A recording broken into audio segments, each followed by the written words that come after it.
বিনামূল্যে ফ্ল্যাট উপহার দেওয়া, বাংলাদেশের আর্থিক খাতে দুর্নীতি, এরকম নানানমুখী অভিযোগের মুখে শেষ পর্যন্ত পদত্যাগ করতে বাধ্য হয়েছেন টিউলিপ সিদ্দিকী, যিনি লেবার পার্টির একজন সিটি মিনিস্টার। তার উপরে দায়িত্ব ছিল ব্রিটেনের আর্থিক খাতের যে দুর্নীতি, সেই দুর্নীতির প্রতিরোধ করার, এবং শেষ পর্যন্ত তার নাম জড়িয়ে গিয়েছিল বাংলাদেশের সাবেক সরকার প্রধান শেখ হাসিনার বেশ কিছু দুর্নীতির সাথে। এবং বিনামূল্যে তিনি লন্ডনে ফ্ল্যাট উপহার নিয়েছেন, তিনি সেই ফ্ল্যাটে থেকেছেন, এবং এছাড়াও তিনি যেই ফ্ল্যাটে বর্তমানে থাকছেন সেই ফ্ল্যাটেরও ভাড়া নিয়ে এক ধরনের বিতর্ক তৈরি হয়েছিল। তার ছোট বোন আজমিনা সিদ্দিকীও বিনামূল্যে ফ্ল্যাট উপহার নিয়েছেন। এই নানানমুখী অভিযোগের চাপ বাড়ছিল যে টিউলিপ সিদ্দিকী কখন পদত্যাগ করবেন, অথবা তাকে কেন বহিষ্কার করা হচ্ছে না।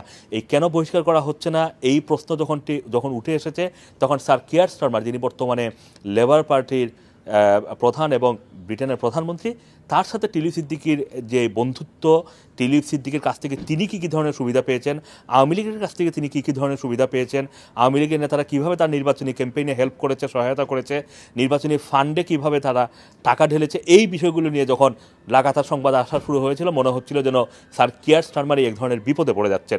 ঠিক এরকম মুহূর্তে শেষ পর্যন্ত আজকে লন্ডন সময় 4:15 খবর এসেছে যে টিউলিপ সিদ্দিকী পদত্যাগ করেছেন, এবং সেটা নাম্বার 10 ডাউনিং স্ট্রিট নিশ্চিত করেছে। টিউলিপ সিদ্দিকী গত সপ্তাহেই তার নাম প্রধানমন্ত্রী নীতি বিষয়ক উপদেষ্টা লেডি ম্যাগনাসের কাছে নিজের নাম নিজেই প্রস্তাব করেছিলেন যে তার উপরে উত্থাপিত অভিযোগগুলো তদন্ত করে দেখার জন্য, এবং তারপরে মনে হচ্ছিল যেন টিউলিপ সিদ্দিকী আসলে এত সহজে পদত্যাগ করবেন না। এবং আসলেই প্রায় গত 1 মাস ধরে লাগাতার এই চাপের মুখে টিউলিপ সিদ্দিকী শেষ মুহূর্ত পর্যন্ত চেষ্টা করে গিয়েছেন টিকে থাকার জন্য, কিন্তু শেষ পর্যন্ত তিনি টিকতে পারেননি। বাংলাদেশের সাবেক প্রধানমন্ত্রী শেখ হাসিনা যেরকম লজ্জার ভিতর দিয়ে বাংলাদেশ ছেড়ে চলে গিয়েছেন দেশের বাইরে, ক্ষমতা ছাড়তে বাধ্য হয়েছেন, ঠিক একইভাবে টিউলিপ সিদ্দিকীও শেষ পর্যন্ত নানামুখী চাপের মুখে পড়ে ক্ষমতা ছাড়তে বাধ্য হয়েছেন। আসম মাসুম, বাংলাদেশ প্রতিদিন, লন্ডন।